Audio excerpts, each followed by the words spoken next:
চশমা museum, a house of world class, জলট্যাক মোড়, বহরমপুর মডার্ন হোটেলের সামনে। লালবাগ মহকুমা ক্রিমিনাল কোর্ট চত্বরে বুধবার সকালে চাঞ্চল্যকর অগ্নিকাণ্ডের ঘটনা ঘটল। কোর্টের কাজ শুরু হওয়ার কয়েক মিনিটের মধ্যে হঠাৎ সিঁড়িঘরের নিচ থেকে বিকট শব্দ শোনা যায়। মুহূর্তের মধ্যেই গোটা এলাকায় কালো ধোঁয়ায় ঢেকে যায়। সৃষ্টি হয় আতঙ্কের পরিবেশ। প্রত্যক্ষদর্শীরা জানান, কোর্ট চত্বরে থাকা একটি পোলের ওপরের অংশে দীর্ঘদিন ধরে পাখির বাসা ছিল। সেখান থেকেই আগুনের সূত্রপাত বলে প্রাথমিক অনুমান। আগুন দ্রুত ছড়িয়ে পড়লে দমকলের একটি ইঞ্জিন দ্রুত ঘটনাস্থলে পৌঁছে কয়েক মিনিটের প্রচেষ্টায় পরিস্থিতি নিয়ন্ত্রণে আনে। ফলে বড়সড় দুর্ঘটনা এড়ানো সম্ভব হলো।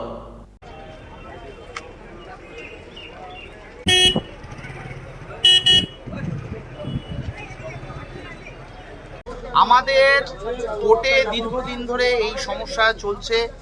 আমরা বারবার বিভিন্ন রকমভাবে ইলেকট্রিসিটি বোর্ডের অফিসে তাদের সরকারি অধিকর্তাদেরকে বারবারভাবে অভিযোগ জানিয়েছি।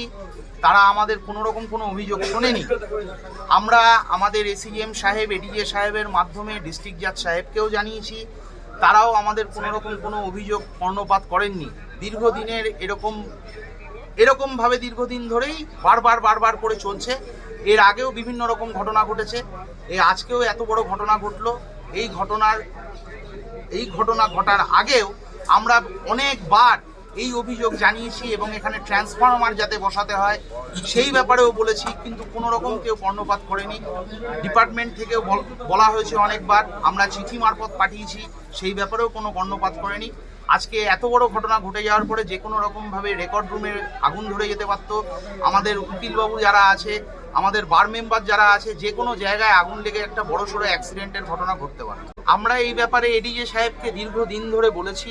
এডিজে সাহেবের মাধ্যমেই আমরা ডিস্ট্রিক্ট জাজ সাহেবকে বলেছি, আমাদের এই জায়গাটা যেহেতু কোর্টের বিচার্য জায়গা, সেই জন্য আমরা এই জায়গার বিষয়ে জজ সাহেবকে বারবার বলা সত্ত্বেও জজ সাহেবরা যদি না কাজ করে তাহলে আমাদের পক্ষেও সেইভাবে। দমকল মিনিট 5-7 মধ্যেই চলে এসছে। দমকল অত্যন্ত দ্রুততার সাথে কাজ করেছে, এই ব্যাপারে নিঃসন্দেহে থাকতে পারে।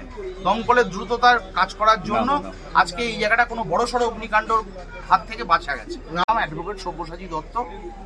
ঠিক কোর্ট শুরু হওয়ার লগ্নে 10:30 নাগাদ আমি কোর্টে এসে পৌঁছলাম।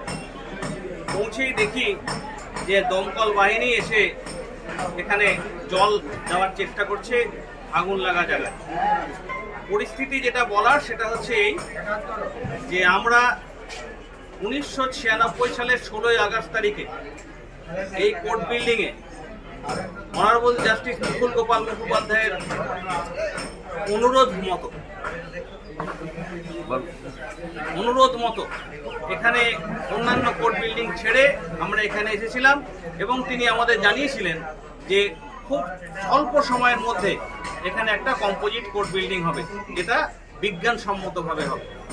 এবং এই বিল্ডিং দীর্ঘদিন তৈরি হওয়ার পর পরিত্যক্ত অবস্থায় পড়েছিল। 96 সালে এটাকে আমরা বাধ্য হয়েছিলাম, হাইকোর্টের অনুরোধকে সম্মান জানিয়ে আমরা এখানে এসেছিলাম। আসলে এই গোটা বিল্ডিংয়ে যে ব্যবস্থাপনা, সেখানে কোনো অগ্নি নিরোপণ ব্যবস্থা বা অগ্নি নিরোধক ব্যবস্থা নেই, সম্পূর্ণ শূন্য।